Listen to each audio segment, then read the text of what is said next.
Hello and welcome friends, ভিডিওটিতে click করার জন্য আপনাদের জানাই অসংখ্য ধন্যবাদ। দেখতে শুরু করেছেন আপনাদের প্রিয় ইউটিউব চ্যানেল। আশা করি সকলে ভালো আছেন। তো বন্ধুরা, দীর্ঘ প্রতীক্ষার অবশেষে সরকারি কর্মচারী স্থায়ী অস্থায়ী চুক্তিভিত্তিক কর্মচারীদের বেতন বৃদ্ধির অফিসিয়াল বিজ্ঞপ্তি প্রকাশিত হয়েছে। হ্যাঁ বন্ধুরা, 1,18% বেতন বৃদ্ধি হয়ে গিয়েছে এবং এই নিয়ে নবান্নের তরফ থেকে, অর্থ দপ্তরের তরফ থেকে মেমোরান্ডাম অর্থাৎ অর্ডার কপি বা বিজ্ঞপ্তি, যে বেতন বৃদ্ধির বিজ্ঞপ্তি রয়েছে অফিসিয়ালভাবে প্রকাশিত হয়েছে আজকেই। এবং এই মেমোরান্ডামে চুক্তিভিত্তিক থেকে শুরু করে স্থায়ী কর্মচারীদের কোন কোন কর্মীদের কথা বলা হয়েছে, উল্লেখ করা হয়েছে, জানিয়ে দেবো আজকের এই ভিডিওতে। তাছাড়া এই নিয়েও বলা হয়েছে রাজ্য সরকারি কর্মচারীদের অভিজ্ঞতার ভিত্তিতে অর্থাৎ কাজের মেয়াদের ভিত্তিতে এবার বেতন বৃদ্ধি করা হয়েছে। হ্যাঁ বন্ধুরা, তাছাড়া অবসরকালীন বয়স সীমাও বাড়ানো হয়েছে। তো স্বভাবতই ঈদের আগে অর্থাৎ উৎসবের আগেই রাজ্য সরকারি কর্মচারীদের মুখে ফুটল হাসি। যেমনটা আপনারা জানেন যে অর্থাৎ ফেব্রুয়ারি মাসে 2 ফেব্রুয়ারি এবং 8 মার্চ থেকে শুরু করে কেন্দ্রীয় এবং রাজ্য বাজেট পেশ হয়েছিল, কিন্তু সেই বাজেটে তেমন একটা ঘোষণা করা হয়নি চুক্তিভিত্তিক কর্মচারীদের জন্য। অবশেষে সেই বাজেটের পর এবার নতুন করে ঘোষণা করা হয়েছে এবং অফিসিয়াল বিজ্ঞপ্তি প্রকাশিত হয়েছে। এই বিজ্ঞপ্তিতে পুঙ্খানুপুঙ্খ তথ্য আমরা দেখে নেব, কোন কোন কর্মচারীদের কথা বলা হয়েছে। তাছাড়া আপনারা কোন কর্মচারীরা রয়েছেন বন্ধুরা অবশ্যই কমেন্ট সেকশানে লিখে জানাতে ভুলবেন না এবং ভিডিওটি অবশ্যই আপনারা শেয়ার করবেন। ভিডিওটি শেষ পর্যন্ত দেখতে থাকুন। চ্যানেলে নতুন দর্শক জুড়ে থাকলে প্রতিনিয়ত সরকারি কর্মচারীদের সকল আপডেট সবার আগে পাওয়ার জন্য অবশ্যই আমাদের চ্যানেলটিকে সাবস্ক্রাইব করে পাশের অল নোটিফিকেশন বাটনটি প্রেস করতে একেবারেই ভুলবেন না এবং ভিডিওটি আপনারা কোন জেলা কোথা থেকে দেখছেন অবশ্যই সেটা লিখে জানান। এবার কথা না বাড়িয়ে আমরা মূল খবরে চলে আসব। দেখুন বন্ধুরা, বিজ্ঞপ্তিটি প্রকাশিত হয়েছে government of West Bengal finance department audit branch Nabanna Howrah 711102।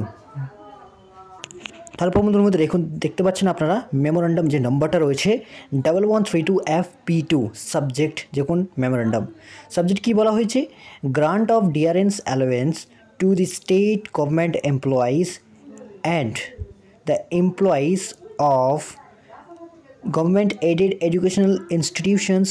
তারপর দেখুন বলা হয়েছে এমপ্লয়িজ অফ স্ট্যাটুটারি। তারপরে দেখুন বলা হচ্ছে bodies government and undertaking panchayats including panchayat karmi and municipal corporation।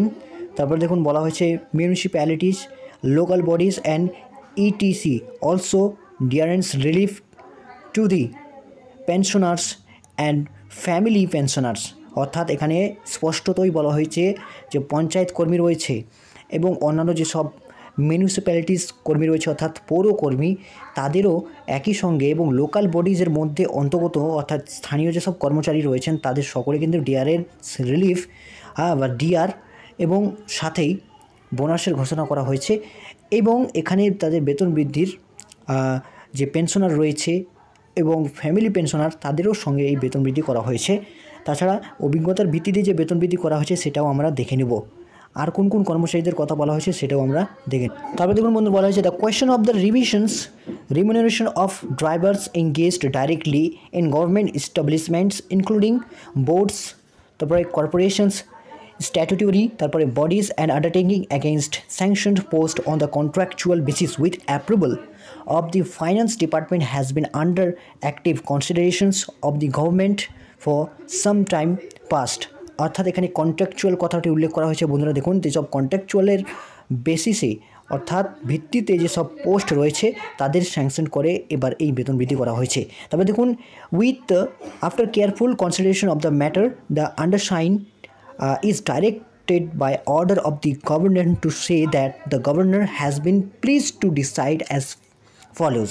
অর্থাৎ গভর্নর অর্থাৎ রাজ্যপালের এখানেই অনুমোদনের ভিত্তিতে এই নোটিশটি প্রকাশিত করা হয়েছে। এবার আমরা দেখে নিচ্ছি with the effect of 1 January 2025 consolidated monthly remunerations of above category of drivers engaged on contractual basis will be revised as following manner। অর্থাৎ এখানে যে বলা হয়েছে 2025 1 জানুয়ারি থেকে তাদের ইফেক্টিভ হয়ে গিয়েছে অলরেডি এবং এপ্রিল থেকে অর্থাৎ 1 এপ্রিল থেকে এটি কার্যকর হচ্ছে। অর্থাৎ 1 এপ্রিল বলা হয়েছে, সেটাও আমি আপনাদের দেখাবো।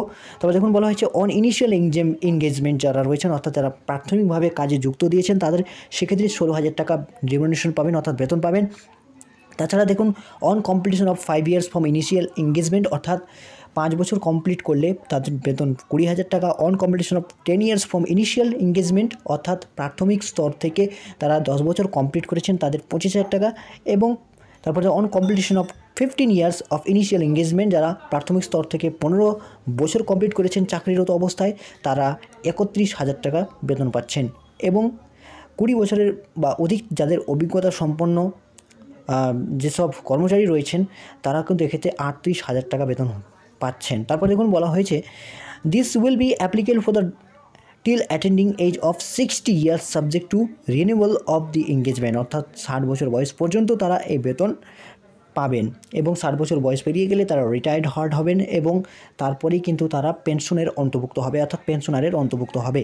তারপর দেখুন বলা হয়েছে the base remuneration of drive engage through agency will be 16,000 per month and charges applicable for hiring through agency will continue to apply। এখানে আপনারা দেখতে পাচ্ছেন 16,000 টাকা প্রাথমিক স্তর থেকে মাসিক বেতন হচ্ছে। এবং পিকে মিশ্র অ্যাডিশনাল চিফ সেক্রেটারি রয়েছেন of the government of West বেঙ্গলের, তার হস্তাক্ষরে এই প্রতিবেদন অর্থাৎ এই নোটিশটি প্রকাশিত হয়েছে। তো বন্ধুরা, এবার আমরা দেখে নেব যে কোন কোন কর্মচারীদের অ্যাকচুয়ালি বেতন বৃদ্ধি হয়েছে। The question of the enhancement of dearness allowance in respect of government employees, teaching and non teaching employees, অর্থাৎ যারা শিক্ষক অশিক্ষক কর্মী রয়েছে তাদের এই বেতন বৃদ্ধি করা হয়েছে। তার মধ্যে কারা দেখুন অন্তর্ভুক্ত রয়েছেন দ্য এইডেড এডুকেশনাল ইনস্টিটিউশনস, অর্থাৎ যেসব শিক্ষা স্তরের ইনস্টিটিউশন রয়েছেন, এমপ্লয়িজ অফ স্ট্যাটুটরি বডিজ, অর্থাৎ সরকারি কর্মচারীর অন্তর্ভুক্ত, বিভিন্ন অফিসে কর্মরত সরকারি কর্মচারী, গভর্নমেন্ট আন্ডারটেকিং, তারপরে দেখুন পঞ্চায়েত ইনক্লুডিং পঞ্চায়েত কর্মী, এটা অবশ্যই বলা হয়েছে, সব কিছু আমরা আগে দেখলাম। তারপরে দেখুন বলা হয়েছে কত শতাংশ বেতন বৃদ্ধি হয়েছে। তখন after careful consideration of the government has been pleased to decide following the whole time state government employees will draw dearness allowance, অর্থাৎ 18% basic pay with effect of 1/4/2025, অর্থাৎ 1 এপ্রিল থেকে কার্যকর হয়ে যাচ্ছে এই বেতন বৃদ্ধি।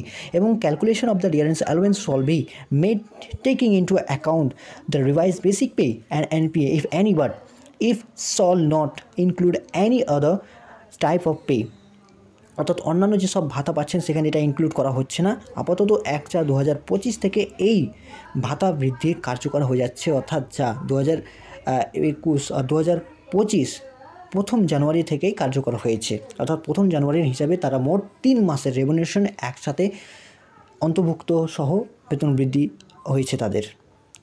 তো বন্ধুরা, আপনারা দেখতে পেয়েছেন সমস্ত প্রকার চুক্তিভিত্তিক এবং থেকে শুরু করে অস্থায়ী কর্মীদের, যদিও খুব কম পরিমাণ অস্থায়ী কর্মী রয়েছেন, তাদের এই আওতাভুক্ত আনা হয়েছে, যেমন পঞ্চায়েত কর্মী, পৌরকর্মী, এসব কর্মচারীদের অন্তর্ভুক্ত করা হয়েছে এই বেতন বৃদ্ধিতে। তবে এখানে অন্যান্য আইসিডিএস, আশা, বিআরপি থেকে শুরু করে অন্যান্য চুক্তিভিত্তিক কর্মচারীদের কথা এখানে উল্লেখ করা হয়নি, যদিও এসব কর্মচারীদের বেতন বৃদ্ধি কিন্তু শীঘ্রই অ্যানাউন্স করা হতে পারে, কারণ সামনে বিধানসভা নির্বাচন, আর নির্বাচনের আগেই কিন্তু তড়িঘড়ি পড়ে যায় সরকারের। যেহেতু চতুর্থবারের জন্য মুখ্যমন্ত্রী মমতা বন্দ্যোপাধ্যায়কে আবারও পশ্চিমবঙ্গের মুখ্যমন্ত্রী হবে, সেই নিয়ে টানাপোড়েন তো থাকছেই। সামনে বিধানসভা নির্বাচন, সরগরম হবে রাজ্য রাজনীতি থেকে শুরু করে সমস্ত প্রকার রাজ্য সরকারি কর্মচারীদের সমস্ত কিছু অভাব অভিযোগ এবার অ্যাক্টিভ হতে শুরু করবে, এবং অ্যাক্টিভ হলেই কিন্তু সরকারের কানে যাবে সে কথা, এবং অবশ্যই সরকার সে কথা ভেবে দেখবে সে কতটা এই নিয়ে এগোয় সরকার, সেটা দেখার বিষয় রয়েছে। পরবর্তী আপডেটের জন্য চোখ রাখুন আমাদের চ্যানেলে। ধন্যবাদ।